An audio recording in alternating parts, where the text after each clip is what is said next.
Good morning, world, or greetings, depending on where you hear this and what time of day you check in. Today, I want to have a conversation about leadership. I'm often asked to address audiences. Sometimes it's executive teams who are working through some business planning processes. Sometimes it's middle management, and sometimes it's juniors. But regardless of the level of occupation or the role in the organization, leadership is the same. Let me tell you what I mean. Yes, the responsibilities may differ, but the ingredients of leadership are the same. And I often start off by saying leadership starts with the self. Because if you don't know how to lead yourself, how can you lead others? Who are you? What are you here to do? How do you measure your maturity? What does success mean to you? How do you know you're growing? All these and more are some of the questions that I pose in those audiences. And I'll tell you why. Because I've had to battle with those questions myself. This morning was a perfect example where, in conversation with my dearest, we had occasion to bump heads.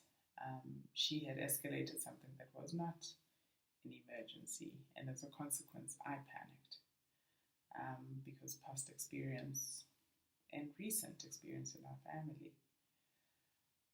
related to trauma has made us all very super alert and super aware and easy to drive to anxiety.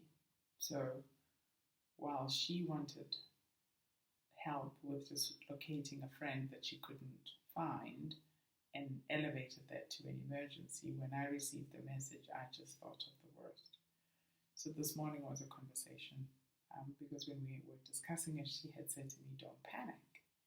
And I had said to her, it's important that when you are in conversation with people you love and care about, that you challenge yourself to respect and accept and validate their feelings, even when you don't understand, because that is what compassion is. So after a lengthy discussion, she was able to appreciate my view. It wasn't because I needed to be correct, I just needed to be honest and vulnerable with her.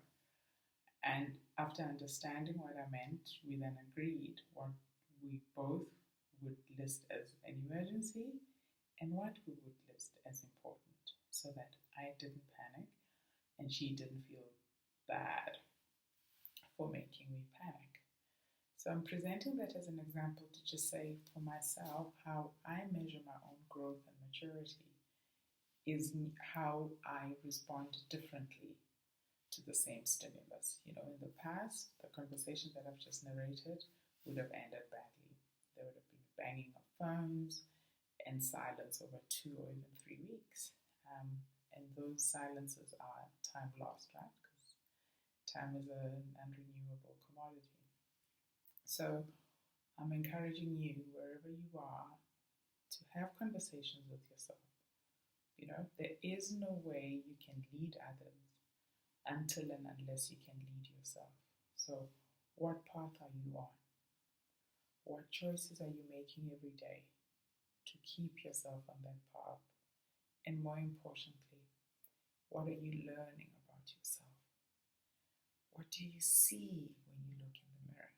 Because there's a difference between looking and seeing, and as I've had the benefit of time and many sunrises on this earth, I'm loving the person I am looking at. I am honoring the person I see, and I value and respect her in all ways, seen and unseen, big and small.